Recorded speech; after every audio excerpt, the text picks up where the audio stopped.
Western Reserve University School of Medicine in Cleveland, Ohio.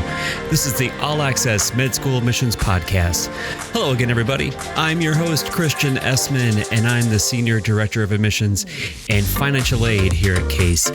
Thanks again for joining me, and it is a pleasure to be with you again. As usual, I'm excited and very grateful to be able to bring you an informative conversation with yet another admissions dean. Today, you'll be hearing my conversation with Dr. Jeff SOOHOO from the University of Colorado School of Medicine. But before we get to that, I want to share something else with you. If you've listened to other episodes of this show, you've heard about traditions. Some med schools have, and if you remember way back to my conversation in episode 12 with my Dean of Admissions, Dr. Lena Meda, you'll remember that we briefly talked about something we have at CASE called Doc Opera. At Case Western, Doc Opera is an annual variety show written by, directed by, and starring our medical students and sometimes students from some of our other graduate programs. It's also a big philanthropic event where all the proceeds go to our student-run clinic and free clinic in Cleveland called Circle Health. This year's theme is called Trauma Mia, and I was able to get my hands on a short audio teaser. Here, check this out. To clinic, it's time to explore. I need good results to get me through this MSC kind of life, baby. We are in quarantine, hands are clean, got no COVID-19. Struggle to know all the ways I should scrub it. I write itching peas, but the words weren't flowing till I found my choice in a dream. Just like my fellow said in a nick, order a quick CT head.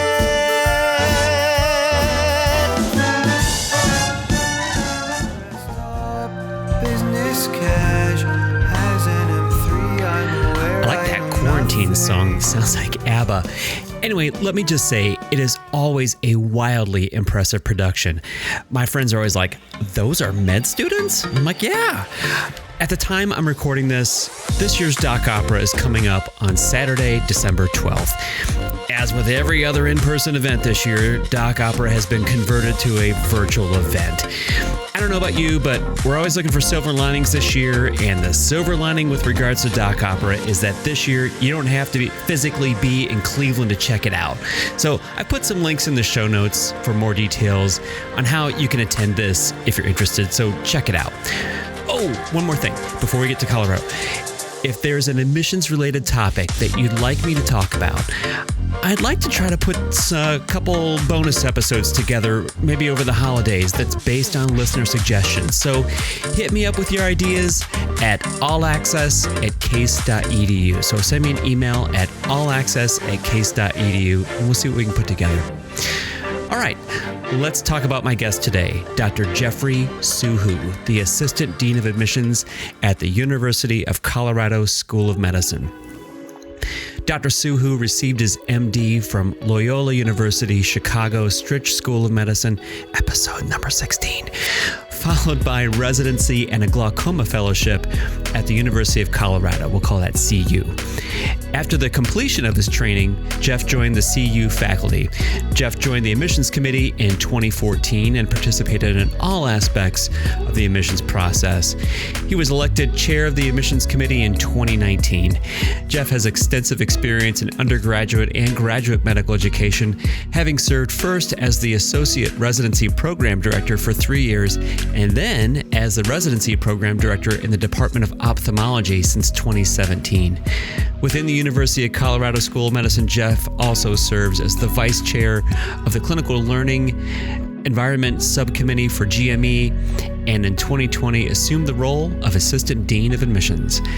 Now let me tell you about the medical school. The University of Colorado School of Medicine humbly began in 1883 with not one, but two students, and not one, but two professors. But today, it's part of a vast new campus with state-of-the-art research facilities. The school was founded in Boulder, eventually moved to Denver, and then moved again in 2008 when the school transformed itself with a move to the Anschutz Medical Campus in Aurora. The 230-acre Anschutz Medical Campus in Aurora includes the schools of dentistry, nursing, pharmacy, public health, and the graduate school, as well as the School of Medicine. Clinical opportunities for medical students are located throughout the Denver metropolitan area and throughout Colorado. The mission of the medical school is to provide Colorado, the nation, and the world with programs of excellence in four main tenets. Let me tell you about those. Number one, education, through the provision of educational programs to medical students, allied health students, graduate medical education residents and fellows, practicing health professionals, and with the public at large. Number two, research, through the development of new knowledge in the basic and clinical sciences, as well as in health policy and healthcare education.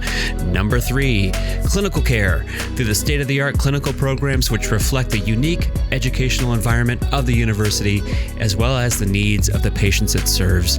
And number four, community service, through sharing the school's expertise and knowledge to enhance the broader community, including their affiliated institutions and other healthcare professionals, alumni and other colleagues, and the citizens of the state.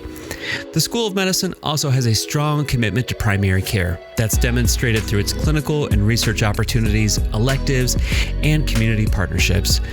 The University of Colorado is a public institution and encourages applications from international students and those with a DACA status. Last year, the medical school received 10,431 primary applications and reviewed 6,847 applicants who completed their secondary application.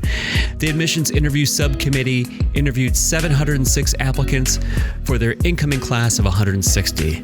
To fill those 160 seats, they had to make 326 offers of admission.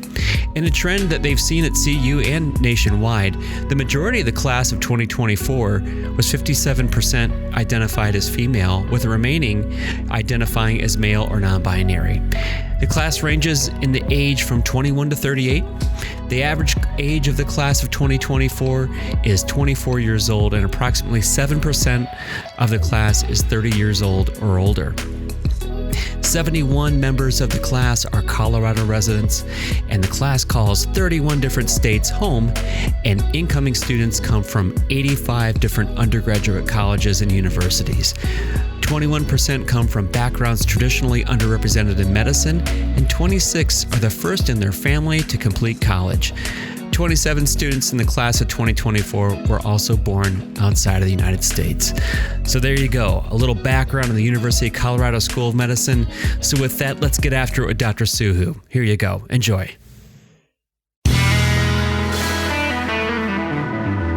Well, Dr. SOOHOO, it's great to have you here today. Thank you so much for coming on. I really am grateful. I know you're a busy guy. Oh, thank you so much for the invitation. Yeah. Hey, listen, so far, listeners have heard that, as I said, you're a busy ophthalmologist and an assistant dean for admissions. How do you find the time to do all this stuff? I mean, how'd you get involved in admissions? Yeah, it's been an interesting journey and not one that I had planned on. Really, what's happened is, and what I would recommend for applicants and other students, is to just find things that you're interested in and devote your time to those activities. I went to medical school to be a clinician. I wasn't sure what kind of clinician I wanted to be, but as you mentioned, ultimately became an ophthalmologist, and I love taking care of medical and surgical eye disease. It's great fun. But I also like doing other things as well. I was fortunate to be a student member of the admissions committee when I went to medical school. And so when I joined the faculty at the University of Colorado, I knew that I was interested in admissions. What I love about admissions is I love the concept of thinking about the product, what we're trying to create, understanding the environment that we have at the University of Colorado, and then trying to walk that back to the selection process. So what are those characteristics that demonstrate the ability to succeed and thrive in our curriculum and on our campus? So I've always been drawn to that type of work. So when I joined the faculty, I reached out to the admissions dean at the time, asked if they needed any faculty volunteers, and sort of just over the past 6 years got more and more involved in the process. So initially started out interviewing applicants, and then joined our committee that makes decisions, and then helped do some of our primary review to decide who would get a secondary application or who would get an interview. And last year was named the chair of our admissions committee, and then our prior admissions dean left for another opportunity in early 2020. And I was fortunate to be selected to be the next dean of admissions. So it's been a thrill, something that I really didn't expect, but something that I'm really honored and privileged to have the opportunity to do. Yeah. And to take the reins this year. Yeah, that's been an interesting one, and not one, of course, that I expected. My joke about it to my boss is that no one can complain that I'm the worst virtual dean that they've ever had, because I'm the first one. So, oh man, I think you're pretty hard on yourself. So, what do you like to do are you in Boulder or in Aurora? So I live in Denver, actually, and okay. Denver, although it's a city, is a relatively residential city, at least many parts of it. And Denver borders Aurora immediately to the west, and Aurora is where the medical campus is located. Boulder's where the undergraduate campus is, but that's about 45 minutes northwest of Denver and Aurora. What do you like to do there? When you do have time? Yeah, so we're fortunate here in that we really have much better weather, I think, than people expect. Yeah. Even in the winter time, most days are sunny. I just went out for a walk with my dog before we did this on a beautiful December day. I didn't grow up doing sort of traditional Colorado activities like snow skiing or hiking all that much, but over the years that I've lived here, have really gotten into some of those activities as well. But there's really something for everybody here, and that's one of the things that I really like about it. There are pre-COVID and hopefully post-COVID sort of your traditional urban type of activity. So there's concerts that come to town. We have a world famous outdoor venue called Red Rocks. That's about 20 minutes outside the city, which is wonderful. We have a wonderful art museum, Museum of Nature and Science, a zoo, wonderful food and culture. So kind of all those traditional urban things. And then we have this outdoor playground, both locally and then just a few hours to the west in the mountains. And so, something that some people might plan for a whole vacation around going to Vail to ski, let's say, that's something that I'm fortunate enough to be able to do just for a weekend if I want to. So it's a really just a fantastic way to live your life out here. Yeah. The AAMC had their national conference out there a few years ago in Denver. It rocked. I thought this is a cool city. It was great, very walkable, and like you said, great food. So I had a good experience out there. What do you find when people, like we said, you're an ophthalmologist, you're the assistant dean. What do you find is something people are surprised to learn about you? I think when people get to know me in different roles, whether that's a medical student or a resident that I work with, an applicant for the medical school, another dean colleague, I think one thing that I try and project and be is sort of the same person for all those different interactions. I never want someone to say, "Oh, Jeff treats the students this way, but he treats, the dean this other way." And so I think people sort of sometimes think when you get to these roles that have these different titles associated with them that you're somehow special. And that's a myth that I really like to dispel with students and other folks that I interact with.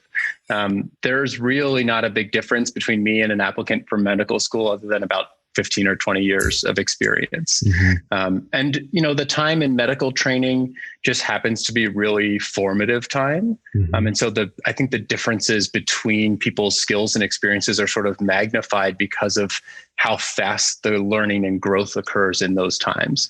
There's a really, really big difference between a first and second year medical student in terms of knowledge because of how much you're supposed to learn in that time frame.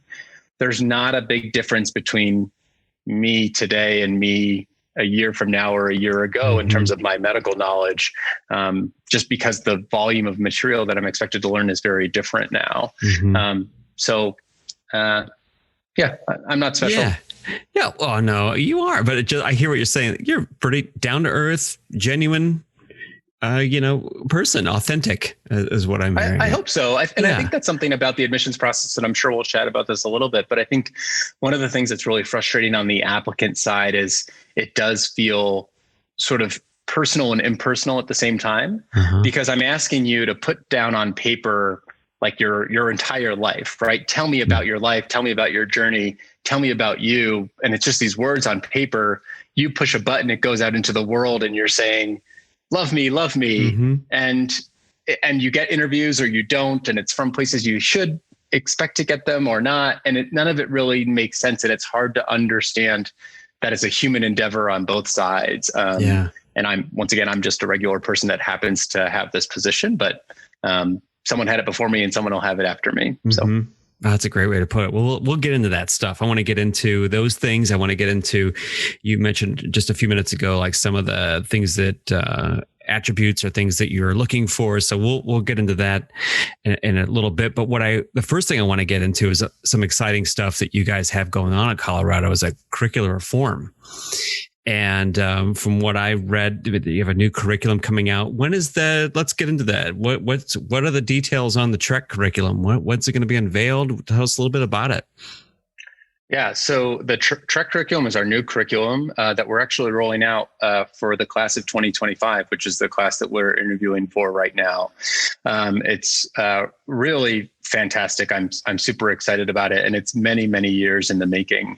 I think I went to the kickoff for the curriculum reform, I want to say at least 4 years ago now. Yeah, so it's been a very well thought out, well planned endeavor that has not been thankfully derailed by COVID, at least not yet. Mm-hmm.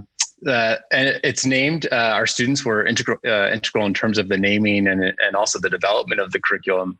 But it takes into account our mountain terrain here in Denver and beyond. And so in the Trek curriculum, a number of sort of large pillars that are associated with the curriculum would be just the primary tenets of leadership, curiosity, and commitment.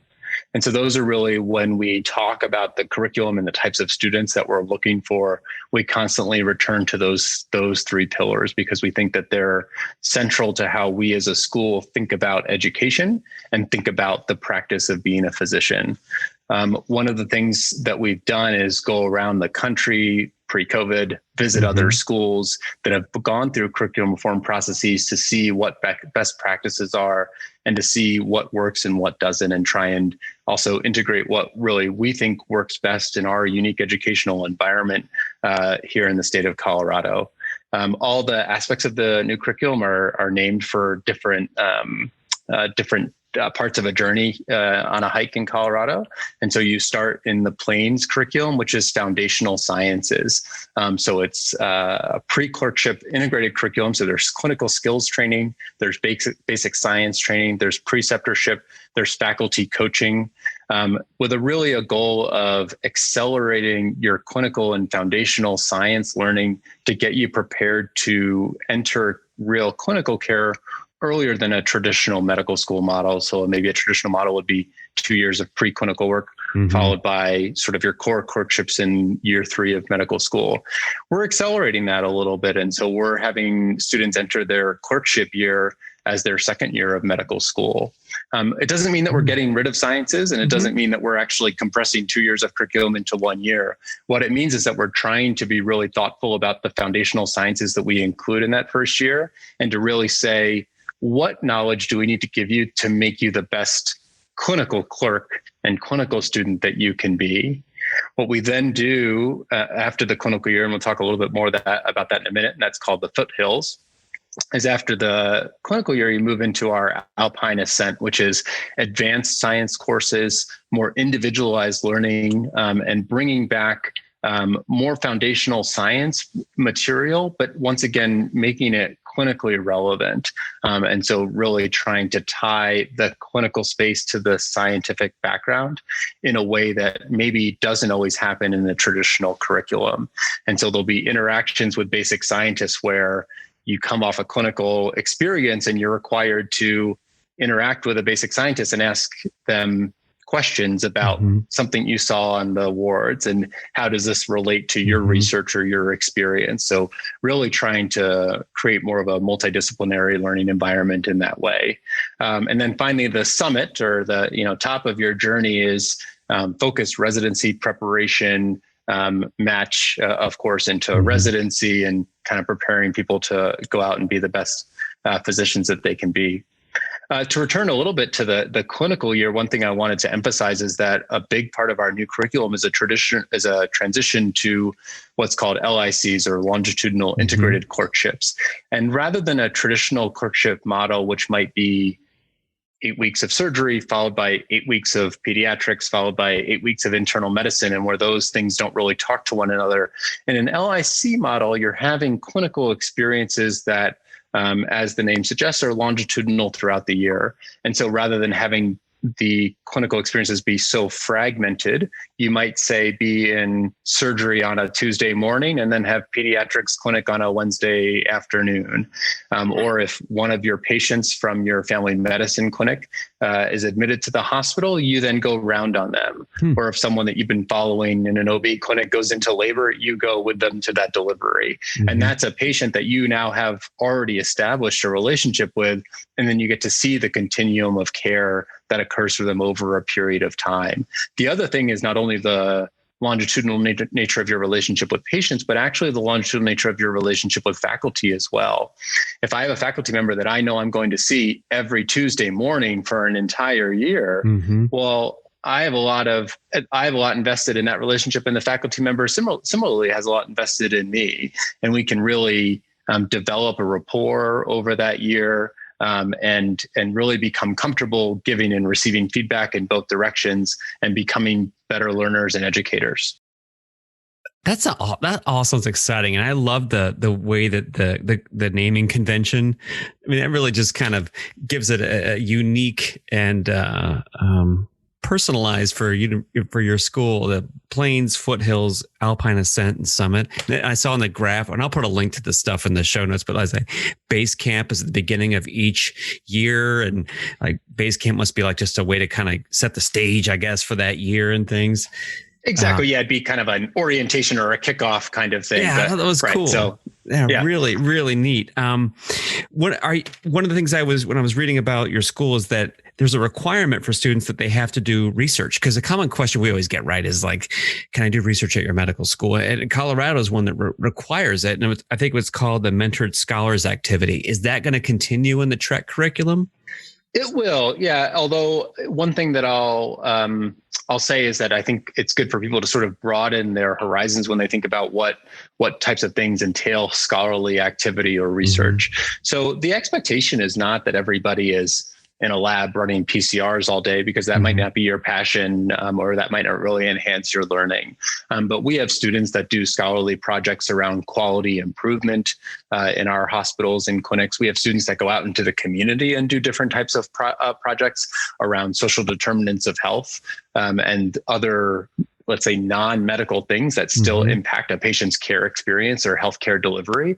And so the other big part of that is that it's a mentored activity. And so we have great faculty that love working with students to devise a project that is meaningful to them.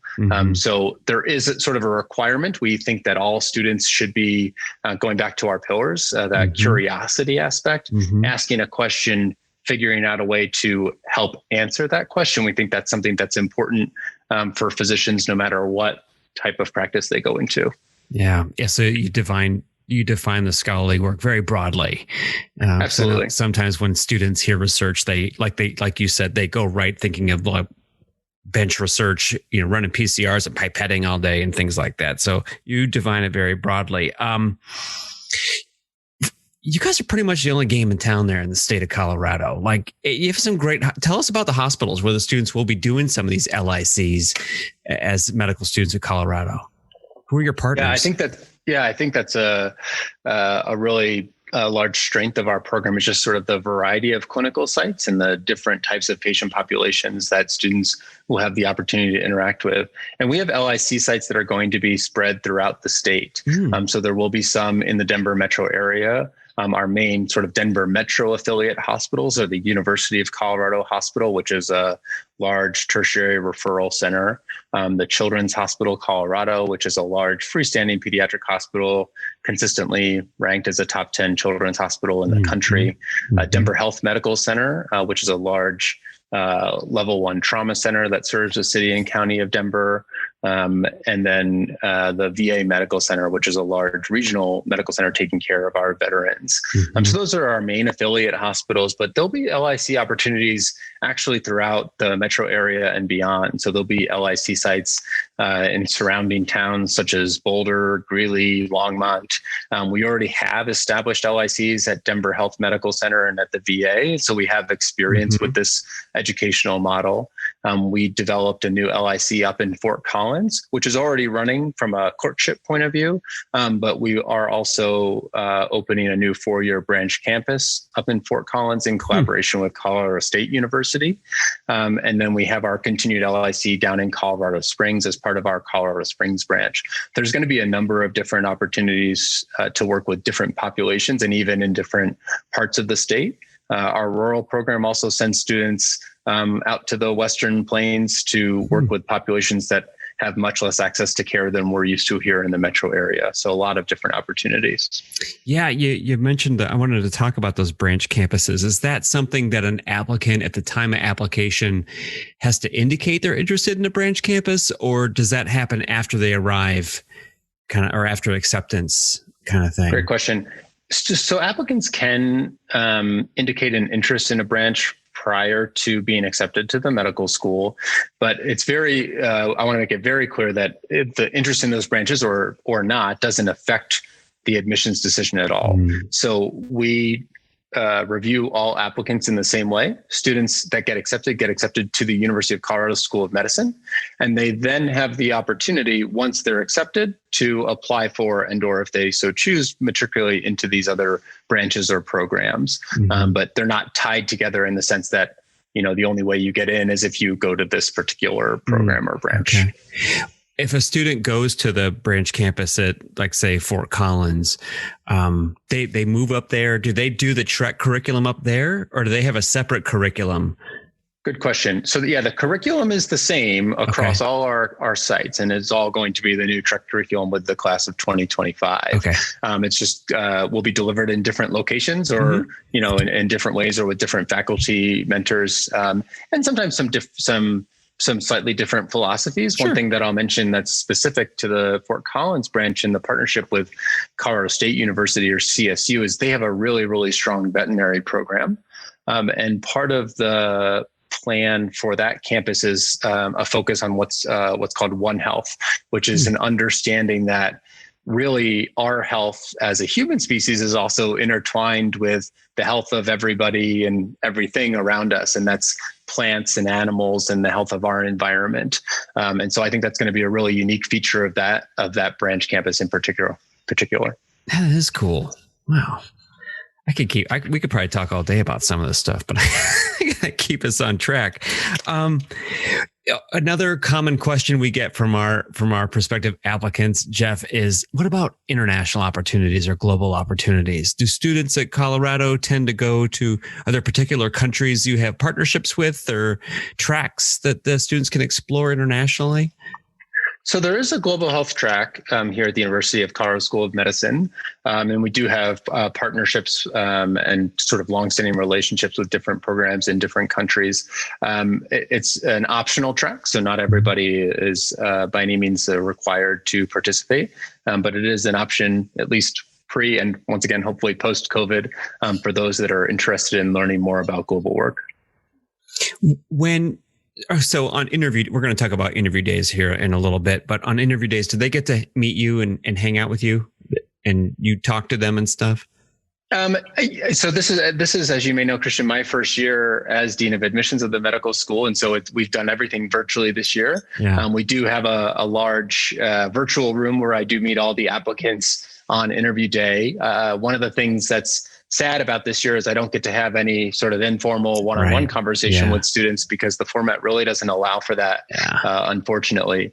In a normal interview year, you'd probably find me mingling in the applicant sort of waiting room and sharing a cup of coffee with people and just hearing their stories. That being said, I don't interview students myself. Okay. And I don't vote on the admissions committee since it's not fair, since I'm not able to meet every single applicant. We do the same thing.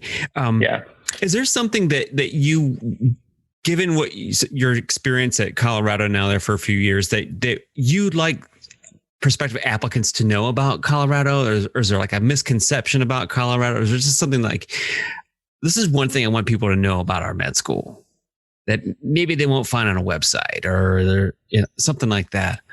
Yeah, I don't know what the scuttlebutt is or what people say that, may be true or maybe not. I try not to read student.net too much, but, I think the hardest thing to put on a website is just how fantastic our people are. And that's our medical students. It's our other health profession students on campus as well. I think that's actually a unique feature is that we have really a great opportunity for interdisciplinary education. So you walk around our campus during normal times and there's nursing students, there's PA students, there's physical therapy students, there's dentistry students and medical students, and they actually all interact with one another and they even have coursework together. And it also, it's a model for what people are going to see in the hospital. When I walk around a hospital and see a team working with patients, it's not just one doctor by themselves taking care of patients, right? It's a team of social workers and nurses and pharmacists and other people that are all helping to take care of patients and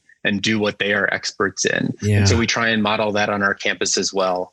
But our faculty, our students, our residents and fellows are just also engaged in of course, our core goal of taking care of patients and excellence in that, but also excellence in education and excellence in research and advancing discovery in medicine. But that feeling that I get on campus and that I know that other people do as well, I can't put that on my website. It's hard to do. The vibe. Yeah. Like what's the vibe? And that's something that I worry that applicants this year are missing from this virtual interview experience is the vibe of the schools that they're interviewing with. That it's hard to translate that through Zoom. You've been there now a few years. What do you feel is like? What's the vibe of the student population? Are they pretty laid back? Do you feel like they're kind of tense? Like what are your No, it's definitely a laid back, collaborative group of students. The goal is that everybody succeeds. And one thing I love about medical school is you bring together all these people in a room and they have sort of one clear common goal, which is to become a physician, right? But sort of how they got there and then what they'll do after are like wildly divergent.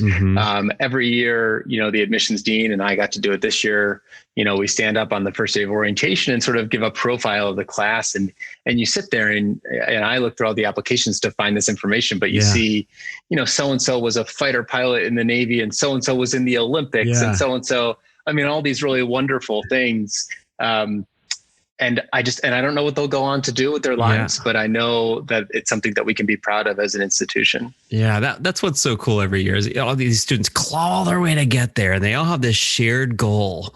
But once they get there, it's like, you know what, we're all in this together. Now we made it let's all move forward lockstep and support one another. That's cool. That's great. I think, is there anything else before we switch gears a little bit and talk more about the admissions process? Is there anything that we didn't touch on about maybe the new curriculum or other curricular aspects that you wanted to get across or share with people?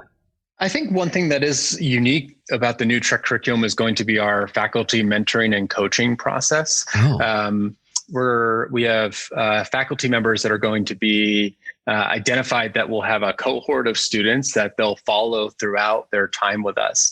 And not only will they help them with career exploration and mentoring, but they'll also work with them in small groups, help teach them clinical skills. So it's really, the goal is really that you develop a really strong relationship with a couple different faculty members that really get to know you as a person and as an individual over the course of your time with us. So I think that's going to be a really, really strong feature of our new curriculum. Oh, yeah. I think new students will like that. I think they'll like that a lot. That's great. Well, I think that I'm interested now. I mean, like, let's talk about the next phase of this. So what are you looking for? We were talking right before we hit record about the application numbers this year, and they've gone through the roof nationally. And it sounds like you have not been untouched by that. You're up to like 14,000 applications this year. How are we getting through those? What are you looking for? What are those things that you feel, that those attributes you kind of, when we first started talking about, that you feel make for a good student or a successful student at Colorado? How do you start pouring through them? Yeah, it's admittedly a difficult process, of course, just to get through that volume of applications. We certainly have many more qualified applicants than we can interview, and certainly than we can accept as well. We at the School of Medicine are committed, as I know a number of medical schools are, to holistic review. And so our goal is to think about each applicant and their story in the context of their opportunities, and thinking about their experiences, their attributes. And then, of course, we look at metrics as well, because metrics are indicative, not entirely, but they're predictive of success in medical school in some ways. And so we'd be remiss if we didn't at least consider some of those things. When I think about experiences, I think back to the pillars of our curriculum: leadership, curiosity, and commitment, right? So did you join a few clubs here and there? Did you, volunteer for 10 hours in a soup kitchen? That's fine. But what I'd rather see is someone that took an experience and ran with it in some way. And also what I then want to hear, either in the application or on interview day, is how has that experience affected you? How have you reflected upon that experience? And how have you grown? And they don't all have to be medically oriented by any stretch of the imagination.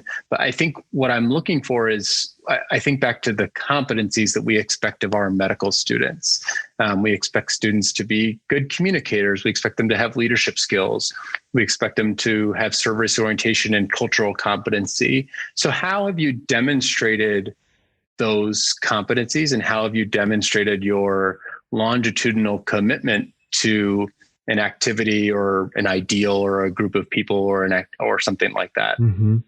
I think this kind of gets, I did some digging, and I found one of your essays on your secondary is like, explain how your fit between your experiences and goals relate to the goals of the medical school. Is that kind of what you're getting at there? Yeah. And admittedly, I think it's hard for applicants to know what a medical school is like until you get there.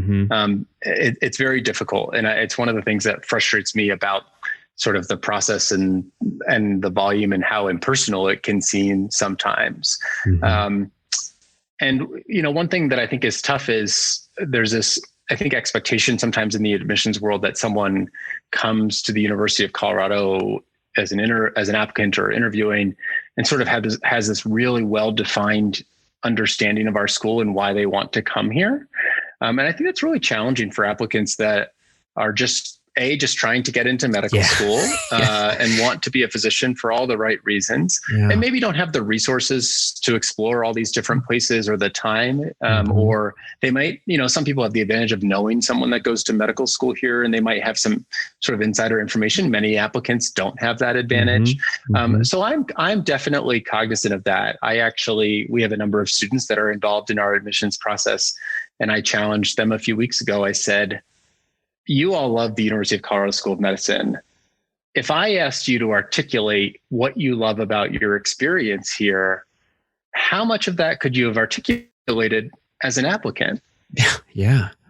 and you get a lot of blank stares. Yeah. And it's true for me too. As a faculty member, the way I think about the school and the things I love about my work and the students I didn't know these things until I started working with the students more closely and getting to know the school better. I didn't know that when I was applying for medical school or residency.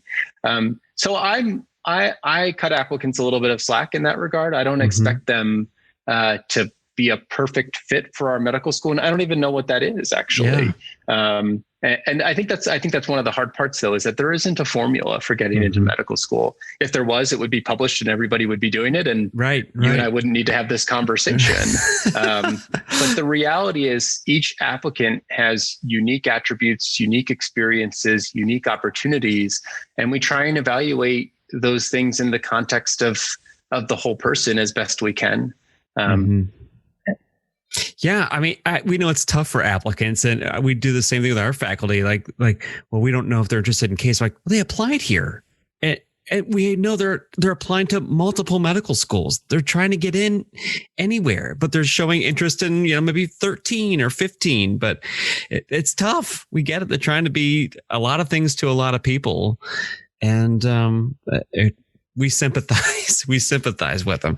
One thing you mentioned was that you try to apply the holistic approach to reviewing applications. And that's come up a lot of times in these conversations I've had with other missions people. And that doesn't make it easier, though.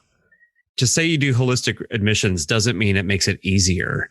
It just means you're trying to, like you said, put context to the story, but still the decisions are very hard. Well, the decisions are really difficult, but I think as an applicant, what would make me feel better if I could really see the process and understand it the way that I do is that I know I'm not reduced to any one specific thing. So I'm not just my MCAT or just my GPA or just my hours of shadowing or my being a scribe or whatever it might be. Because, we understand that some people have more challenging undergraduate experiences, and then maybe they demonstrate academic work in some other way with a postbac or with a graduate degree or something like that. We recognize that not everybody has access to the same test prep services for MCAT.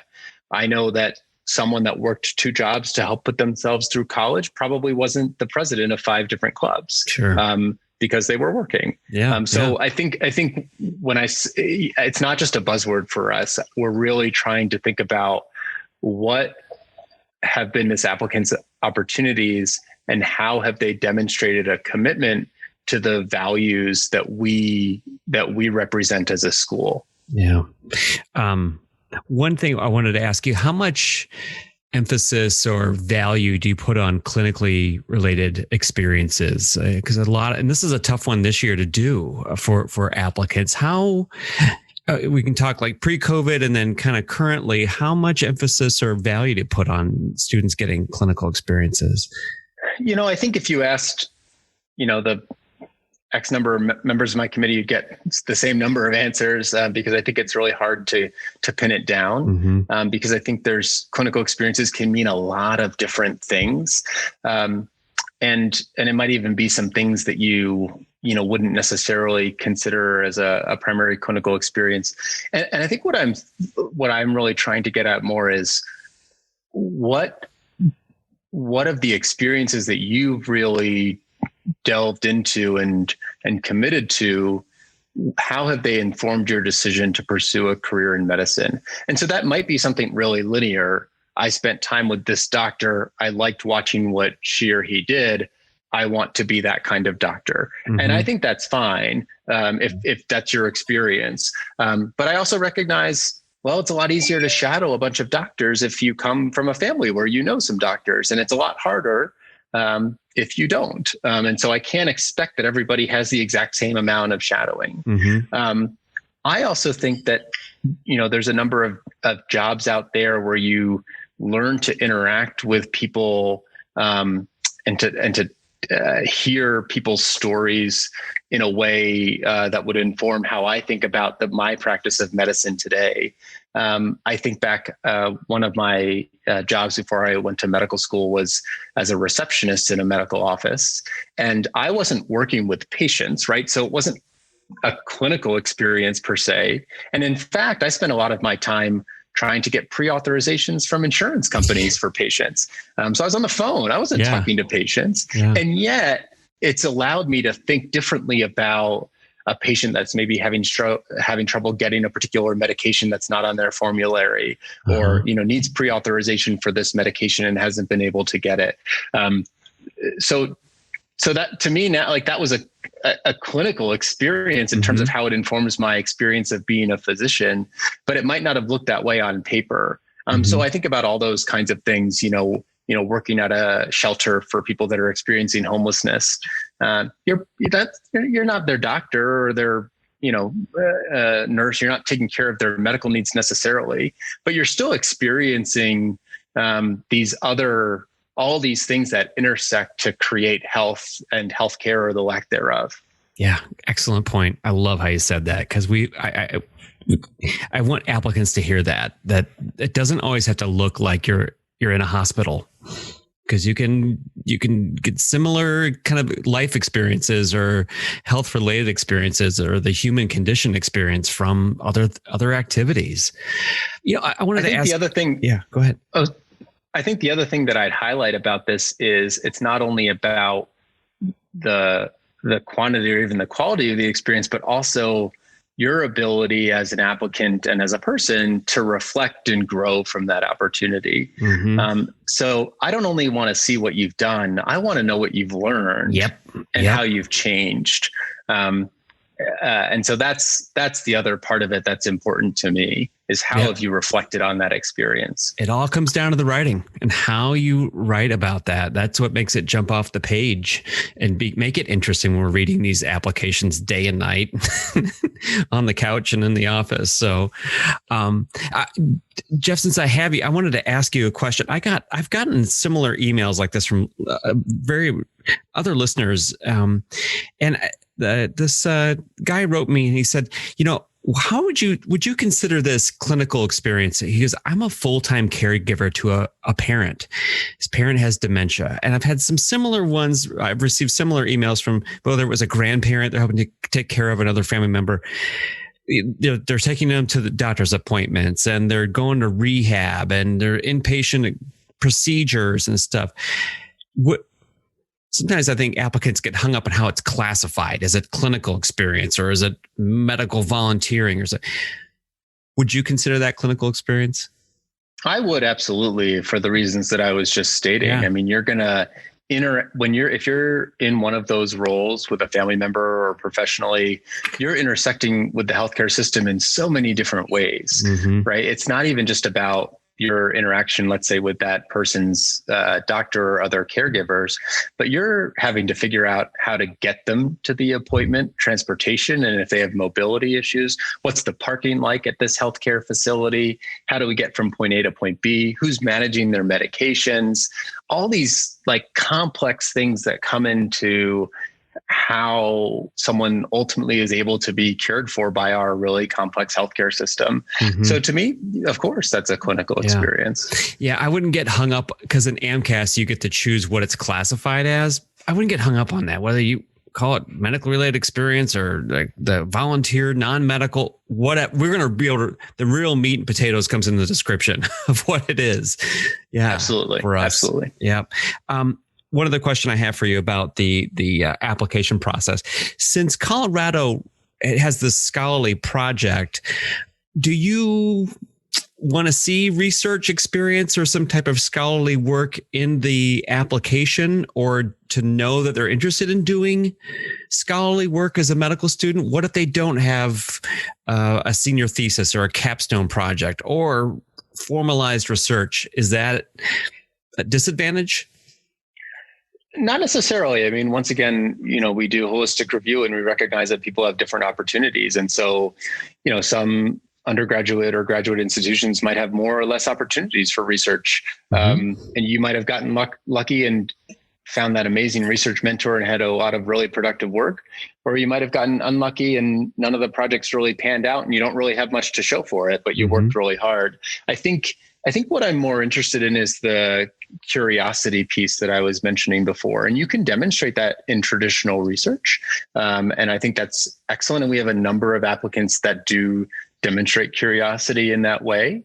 But I think there's other ways to do that as well. I think that could be, working with a nonprofit in your community to develop a new way to organize and distribute food at the food pantry, or, it's sort of the same kind of thing, right? Like, I have a problem that I need to solve. I have a hypothesis. We're going to do this, and this is the outcome. Underpinnings are there. Yeah.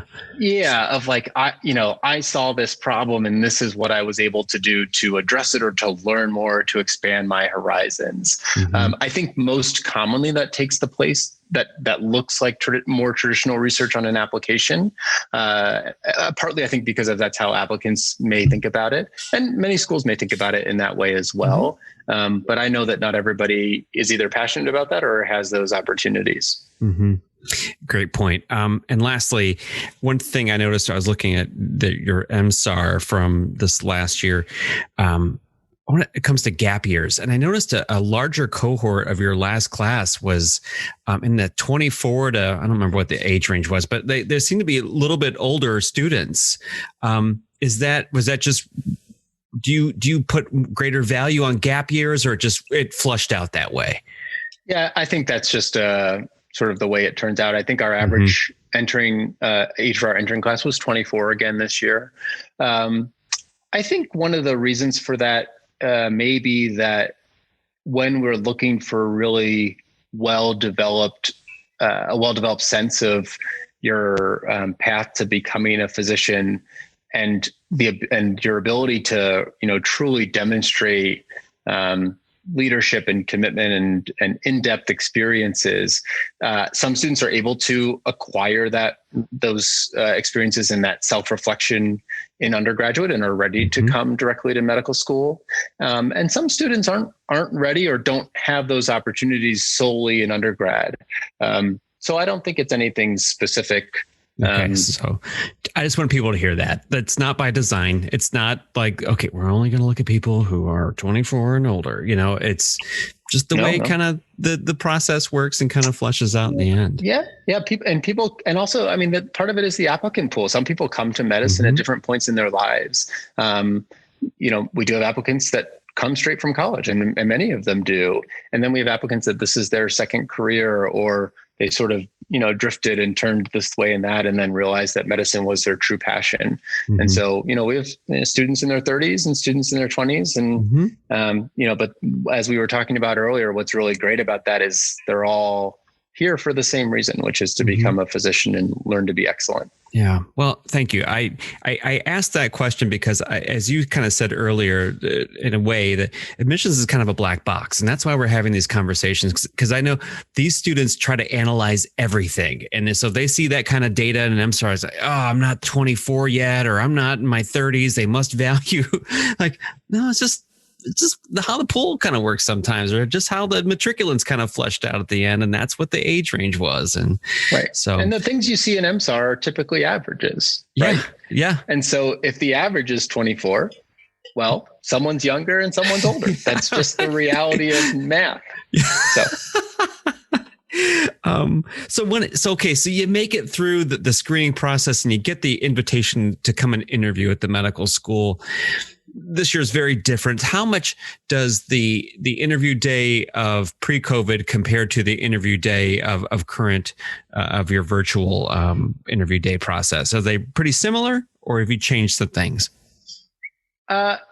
I mean, it's of course entirely different, but similar in some ways. I'd say I'll start with what's similar, of course, which is that we're still sort of trying to do the same things and assess the same competencies. We're just sort of forced to do it in a different way. We are somewhat of a hybrid between maybe a full MMI and a full traditional one-on-one interview. We have 3 interview activities during our interview day. One's a group exercise, one's a group interview, and then one's what we call an individual interview, although it's actually one applicant with 2 interviewers. And the reason for that is the data shows pretty clearly that most one-on-one interviewing is relatively biased. Because a one-on-one interview at the end of the day comes down to, do I like this person or not? Did I have a good conversation with them? Did we get along? And that's actually not probably the right way to select students for medical school, because one of the things that I struggle with, and I apologize, this is a little bit of a tangent. I struggle with the inherent arrogance of my position, because it suggests that I somehow know who's going to be a good doctor just by meeting them for 30 minutes or something like that. Yeah. Like, how the heck would I know that? You have a crystal ball. So that's right. That's right. Every admissions person is given a crystal ball when you take these jobs. Yes. That was part of the package. So what I like to think about and talk to applicants about is really competency-based assessment. And so through these different activities and interviews, we're asking about things that we value as a school. What has been your leadership experience? What has been your experience on a team? When have you made a mistake, and how have you changed because of that? When I ask you to tell me, as I said before, when I ask you to tell me about a leadership experience you had, I don't want to just hear what you did. I want to hear what you learned from it and what you took to your next experience that made you better, and how you think that might impact you as a physician leader in our society. I want to know that we're bringing in people that are culturally competent, that are prepared to be servant leaders in the world in medicine, that want to be change agents, that care about these other issues that intersect healthcare. Because the reality is, taking care of people in the healthcare setting is not just about diagnosing them and prescribing them medications. It's just so much more complex than that. And so throughout our day, we're just trying to get a sense of people that have started thinking about these things. You don't have to have the answers. I certainly don't have the answers, but we want people that are reflective and interested in growth and learning more, and just becoming, better people and better physicians. Mm-hmm. The corollary to that is we're trying to tell you about ourselves as well. So there's sort of some downtime during the day. There's presentations about our curriculum. There's a super exciting financial aid presentation where you can hear how much debt you're going to go into. That's another med school almost. It is just pretty a much all that don't have that. Just a couple. Presentations about our different branch campuses and rural program, et cetera. So there's some us trying to give information as well. So I think a lot of the structure of our interview day is really pretty similar this year, and that's in those regards. What's different, of course, is people don't come to campus. They don't get to really sit down and have lunch with our current students and just have that informal, hey, what's it really like to be here? And get that vibe of walking around. And there is something about trusting your gut and being somewhere and knowing, I could be here for 4 years. Like this feels right. And I not in this year necessarily, but in prior years, I always encourage applicants to really trust those feelings. The logistics matter, right? So if you can go somewhere and get a good education, but go into less debt, or you'll be closer to a support system and family, or, those kinds of things are certainly things that I do tell applicants to take into account. But all else being equal, all the LCME accredited medical schools in the country all have to meet the same standards for education. And so it's really just nuance about sort of fit and how you think where you think you'd thrive and be supported the most. And so to me, that's really a gut feeling kind of thing. So I encourage applicants to trust that as much as they can. Yeah, that's an excellent point. You're not going to get a bad education anywhere at a medical school in the United States. Like exactly to your point about the LCME is our accrediting body that goes around every 7 years and puts us through a series of very in-depth probing and investigating to make sure that we're doing what we should be doing as medical schools to educate our students. What's a group interview like? What's just, if you don't want to go into too much detail, but like kind of what should they expect when you say there's a group interview? Yes, the group interview is really just conversational. There are 3 applicants with 2 interviewers, and we're asking questions about asking the group to discuss different scenarios that they might encounter, either not necessarily in medical school, more in other settings, and how they might reflect upon that, or what that might, how that might inform their thinking on different issues. Once again, going back to the competencies that we're trying to assess. So cultural competency, those kinds of things. Can applicants kind of interact with each other and kind of build off the conversation? Is that what the kind of point of that is in a way? Absolutely. Yeah. And in fact, the interviewers in those sort of the two group type exercises are really just sort of flies on the wall for all intents and purposes. We really want the applicants to interact with one another and learn from one another. And part of it, and it's no secret, as I said before, medicine's a team sport. And so we do occasionally have applicants that it's sort of clear that they haven't developed the skills necessary to communicate effectively in a team setting, or at least they're not able to demonstrate that to us in an interview setting. And that's something that we really value as a school. Well, I just wanted to kind of cut through that a little bit, because when you said group interview earlier, that's a little bit of a unique piece in an interview day. And I just didn't want applicants to think that they're going to put you with two other people and they're going to go, okay, why should we take you and not you? No, it's nothing like that at all. Yeah, I think if you talk to students that have been through it, they'll say it was, much more fun and conversational than they were expecting. And actually, one of the really fun parts of the interview process is actually meeting the other applicants as well. And so we really try and foster that kind of conversation, because what's actually more important is who's going to be sitting next to you in the classroom. Me as a faculty member interviewing you, you might never see me again. Whereas the person that's going to be in your small group and getting a sense of, who the other people are and how you guys interact with one another, that's actually much more important for both the applicant and for us. Yeah. Great points. Any advice for applicants when interview days are approaching that you would share with them? No, there's no secret sauce. I mean, we really want applicants to be themselves, and we try and do the same. I hope our students are honest. I'm certainly honest about, things that I think we're working on or trying to improve as a school. And so, the applicants should just, have fun, be yourself. There's the basics, right? Show up on time, dress appropriately, be polite. I shouldn't, it's kind of one of those, everything you need to know you learned in kindergarten kinds of things that sound like common sense, but common sense is not all that common sometimes. But no, there's no real prep. We're not trying, there's no gotcha moments. It's nothing. It's not like that at all. So. Yeah. I hope we don't have to do virtual interviewing next year, but if we have to do another cycle of this stuff, what's been something you've learned doing like Zoom interviews with people, like advice you'd give to applicants, maybe that you've seen so far? You're like, oh, you know what, for the next group or, people coming up, keep this in mind. I think for both the interviewers and the applicants, I think it was hard pre-pandemic to understand how fatiguing being on your computer for an entire day is. I know we've all experienced it. I'm someone that gets a lot more energy out of live interaction, and I really love talking to real live humans.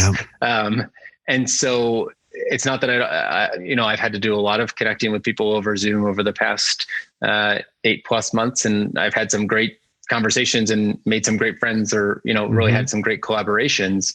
But I miss the sort of natural energy that comes with in-person interviews. So I think one thing that I would try and do is find a way to shorten things, but without affecting the overall interview experience. I think probably there's an opportunity to have a little bit more of our information be asynchronous, where students can review it on their own. We were just, I think, like everybody, of course, just sort of forced to make a really quick turn from live to virtual. And I think the applicants understand that. We've asked for feedback on our virtual day this year, and applicants have been really helpful in terms of, being constructive. But I think they also recognize that we are clearly doing the best that we can. And I think the other thing that really comes across, I hope in our interview day, is just, how much the people that have volunteered their time interview and to Sure. spend time with the applicants, how much they care about the school and how much they care about the process. Yeah.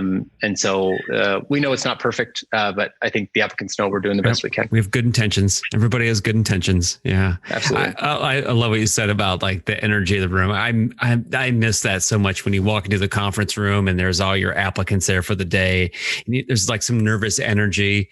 I miss that. I really miss that and then, you can just get amped up and move on with the conversation or introductions that day.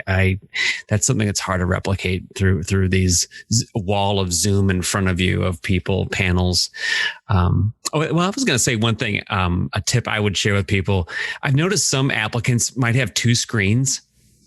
And there seems to be maybe some applicants we've noticed might be reading off another screen during an interview or something, like they have notes up and I would say to applicants, if you're working off two screens, maybe let somebody else know, hey, I have two screens and I have your website up over here and I'm just keeping this up for reference or something, because there's just not a lot, but a couple of people say, I thought they might have been reading like notes that they wrote, like answers to questions or something. And so just I haven't experienced that. Although to be fair, I don't really interview the applicants because since I can't interview everybody, I try to stay out of that aspect of the process, just to be fair. I do appreciate, of course, applicants that have thought about the things they might be presented with on interview day and how they might answer them and have prepared. But I do think there's a balance between being prepared versus being rehearsed in a way that doesn't come across as authentic. So I think that is a challenge for applicants as well. And it's a challenge for all of us in this new virtual environment. I have to work on it myself to remind myself, I constantly am looking at the picture of the person, but I know that my camera is actually over on this other side of my device. But it's just this totally human thing to not necessarily always look in the same way. And so, I think we've tried to, cut applicants some slack in that way from a technology point of view. I don't know if I can say that someone's not engaged because they're not looking in the exact right spot on virtual, versus if I'm in a room with someone and they don't look me in the eyes once, then that really feels different, of course. So I think our interviewers know that it's tough for everybody and everybody's adapting. I just can't stand seeing myself on screen so much. Like we've seen our faces probably more in the last 8 months, on Zoom than we have ever, So anyway, someday we'll get through this. Oh, the last thing I want to kind of get to, Jeff, and we'll wrap things up. But okay, so we go to missions committee. And so do you do rolling admissions, or do you put them out, once or twice a year? And then what happens if you're found yourself on the alternate list? So after our interview day, we notify everybody from one interview day at the same time, typically within about 4 weeks after the interview, of one of three admissions decisions, which is acceptance, rejection, or alternate list. I'll say that we do reject students that we feel aren't either ready or the right fit for our school. Don't take it personally. We just aren't one of those schools that wants to leave people hanging. So if we really don't think there's a chance for you to come, we're going to let you know so you can kind of move on with your life. For students that are placed on the alternate list, once we wrap up interviews at the end of the season, we tier that alternate list into three